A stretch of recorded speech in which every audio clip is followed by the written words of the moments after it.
Hello বন্ধুরা, আপনারা দেখেই বুঝতে পারছেন যে আজকে কোন বিষয় সম্পর্কে ভিডিওটি উপস্থাপন করতে চলেছি। ভারতবর্ষের অধিকাংশ গ্রামাঞ্চল কৃষির উপর নির্ভরশীল, অর্থাৎ গ্রামের মানুষজন কৃষিজ পণ্য উৎপন্ন করে বিক্রি করে জীবিকা নির্বাহ করে থাকে। এটি হচ্ছে পশ্চিমবাংলার পূর্ব মেদিনীপুর জেলার পান বরজের একটি ছবি, যেখানে পানের চাষ করে কৃষক ভাইরা তাদের অর্থনৈতিক স্বাচ্ছন্দ্য ফিরিয়ে আনেন। পান আমরা সারা বছরই মার্কেটে বিক্রি করে থাকি। এই পান বিভিন্ন ধরনের হয়ে থাকে। আজ কয়েকটি বিশেষ পানের সম্বন্ধে উপস্থাপন করব।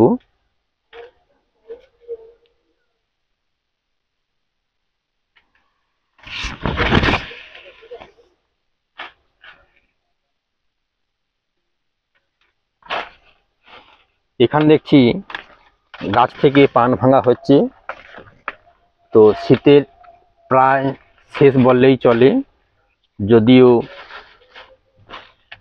শিব চতুর্দশীকে কেন্দ্র করে একদিন বা দুদিন ঠান্ডার প্রকোপ আমরা লক্ষ্য করি, তারপরেই বলা হয় যে শীতের ঘরে দরজা বন্ধ হয়ে যায়।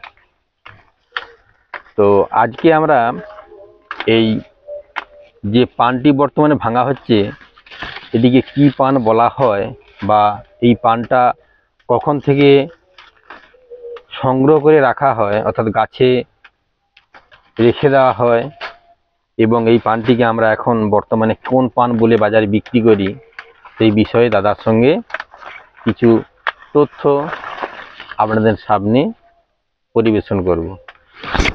তো দাদা, এটাকে কি পান বলা হয়?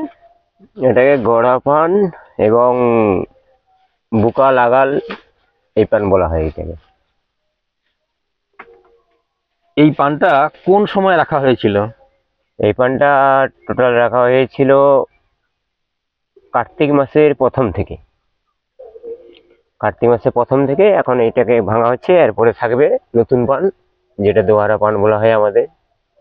আচ্ছা, শীতের সময় যখন এই পানটিকে গাছে রাখা হয়েছে এই সময় বিক্রি করার জন্য বা গড়া পান তৈরি করার জন্য, তো পানটি যখন গাছে থাকে তখন এই গাছের পরিচর্যা কিভাবে করা হয়? এর পরিচর্যা বলতে যেমন মেডিসিন মারা হয়, ওষুধপত্র মেরে, এবং জল দিয়ে, আমাদের জল বলা হয়, জল দিয়ে রাখা হয়, এবং জুন দিয়েই পরপর জুন মেরে মেরে নলকে তোলা হয়। তো মূলত তো এই পানটা শীতের সময় থাকে গাছটাতে। তো এই শীতের সময় যে উত্তরা বাতাস হয়, এর প্রভাবটা এই পানটার উপর কিভাবে প্রভাব ফেলে, অর্থাৎ সেই জন্য কি প্রোটেকশন বা কি ব্যবস্থা নেওয়া হয়? তার জন্য আমরা এতে একটা ভাঙ্গিসাইড ওষুধ মেরে দেওয়া হয় পানের উপরে। আর দ্বিতীয়ত আমরা বড়ির চারিপাশে আমরা পলিথিন পেপার দিয়ে আমরা ঘেরাও করে ঠান্ডাটা যাতে না ঢুকতে পারে, বা উপরে চালিতে খড় তুলে দেওয়া হয়। খড় তুলে দিলে শিশির বা ঠান্ডাটা না লাগলে তাহলে এই চিটি টাইপের যেটা হবে না। আর দ্বিতীয়ত মানে চিটি হয়ে গেলে মার্কেটে পানের দাম অনেকখানি কম হয়, আর সবুজ রাখতে পারলে পানের বাজার ভালো থাকে। চিটি বলতে কি জিনিসটা যদি একটু দেখান। চিটি বলতে কি জিনিস, আচ্ছা দেখাচ্ছি আপনাকে। এই পানটাকে চিটি বলা হয়। এটা দক্ষিণে বাতাস কিছুটা হতো না, হালিয়ে এসে গেছে, নাহলে ওটা পুরো লাল হয়ে যায় পানটা। আচ্ছা, মূলত পানটা একটু লাল ভাব হয়ে গেছে আর লালচে লালচে ছোট ছোট দানা দানা ফুটফুট দেখা যাচ্ছে, এটাকে আসলে চিটি বলা হয়। হ্যাঁ। আচ্ছা, এখন গাছে যে পানগুলো রয়ে যাচ্ছে এটিকে কি পান বলা হয়? ওটাকে দোহারা পান। দোহারা বলতে এই দক্ষিণা বাতাস এসে গেলে ওই পানটা খুলে, বা এটাকে আমরা নতুন পান বলি, মার্কেটে দোহারা পান বলে। এই সময় ওই পানটাকে নিয়ে গেলে এই গোড়া পানের থেকেও দাম বেশি হবে, কিন্তু আমরা এই সময় ভাঙতে পারছি না, কেননা গাছে আর 4টা 5টা করে আছে, তো ভেঙে দিলে গাছ থেকে আঠা বেরিয়ে গেলে গাছ দমে যাবে, পরের পান আরো ছোট হয়ে যাবে তখন। গাছ যখন বাড়তে থাকে আস্তে আস্তে করে, গাছের এই যে পর্ব যেটাকে আমরা বলি, যেটাকে গাঁট বলা হয়, এই গাঁট থেকে কি গাছের ডালপালা বের হয়? হ্যাঁ, বের হয়। যেমন এই এই একটা হয়েছে, এটিকে কি বলা হয়? এটাকে বলতে হয়, এটাকে ফেঁচা বলি, ফেঁচা, বা এটাকে যেহেতু ফেঁচা ফেঁচা প্রকৃতি প্রকার হচ্ছে এইটা হয়, এইটাকে বলা হয় ফেঁচা। হ্যাঁ, এর আগাটা ঠিক মতন নয়, এটাকে বাতিল দেওয়া হইবে।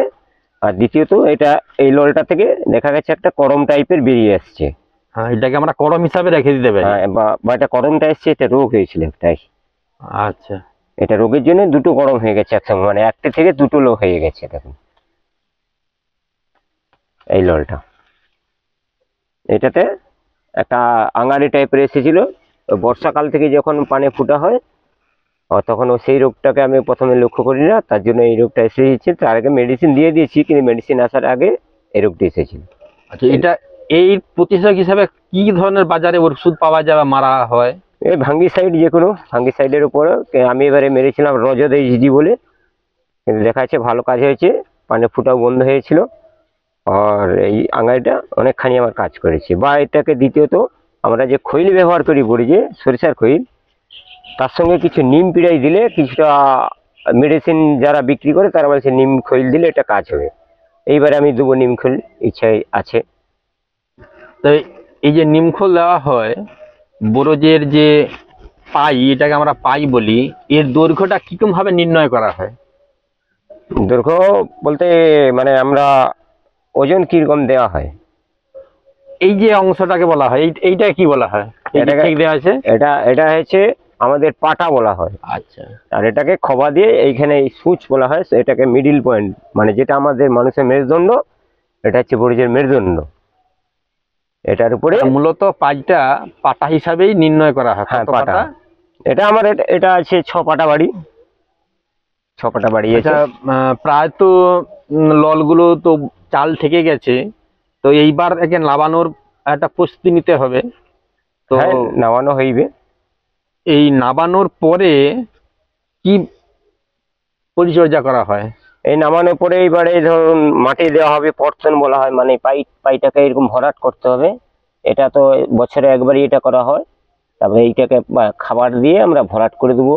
তারপরে এই যে এইগুলো একে আমরা গব বলি, এই যে খাড়ি আছে, মানে পানির যে ললের যে বেড়, এটার ভিতরে মাটি দিতে হবে 2-4টা করে, দিলে মানে শিকড় ভালো আসবে বর্ষাকালে।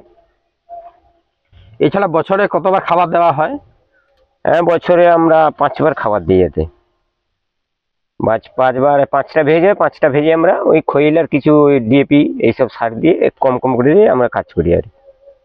আচ্ছা, বাজারে কি এখন পানের আকার বড় বা সবুজ থাকার মতন কোনো ঔষধ বা দানা জাতীয় কিছু সারপত্র কি পাওয়া যায়? হ্যাঁ, সবুজ করার জন্য এখন তো এমনিতে সবুজ থাকবে, কিন্তু শীতকালে যেতে সবুজ থাকার জন্য বিভিন্ন রকম এসেছে। ওইটা মেরে দিলে, কার্তিক মাস থেকে যদি মেরে দেওয়া হয়, তাহলে কোনো পানে চিটিও আসতে পারে না, বা সবুজ হয়ে থাকে সবসময়ের জন্য। কিন্তু সবসময় ওটা ব্যবহার করলে পানে দেখা গেছে গাছের কিছু ক্ষতি হয়ে থাকে।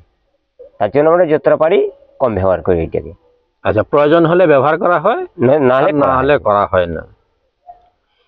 এইবারে এই এখন ধরুন এই এখন থেকে একবারে কার্তিক মাস অব্দি একবারে কোনো পানে কোনো সবুজ থাকার জন্য আমরা কোনো ওষুধ বলতেই খৈলের সঙ্গে ওই ডিএপি সার দিয়ে দিই কিছু, ওটা দিলেই আমাদের সবুজ থেকে যায় পান। তো আমাদের গ্রাম বাংলাতে যে এই বরজ লক্ষ্য করা যায়, তো বরজ চাষিরা এই চাষের মাধ্যমে কি তাদের আর্থিক উন্নতি করতে সম্ভব হচ্ছে? সম্ভব হয়েছিল লকডাউনের আগে।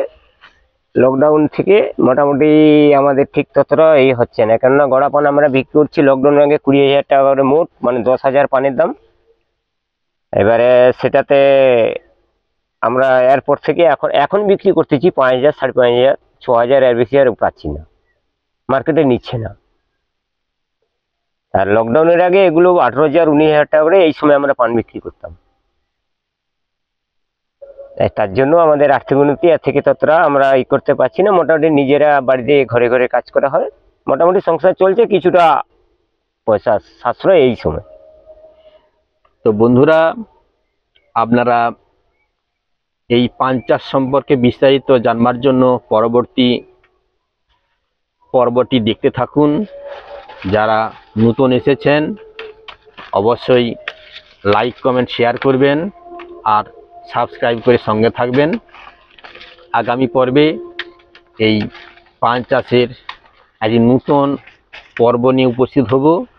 পর্বটি বরজের যে কাঠামো কিভাবে তৈরি করা হয় বা পুরনো কাঠামোর কিভাবে মেরামত করা হয়, যেটাকে আমরা বরজ ঝাড়া বলে থাকি। এছাড়া এই বরজ বা বরজের এই পানের ললগুলোকে কিভাবে নামিয়ে ছোট করা হয়, সেই প্রক্রিয়াগুলো আপনাদের সামনে পর্যায়ক্রমিক উপস্থাপন করব। ধন্যবাদ।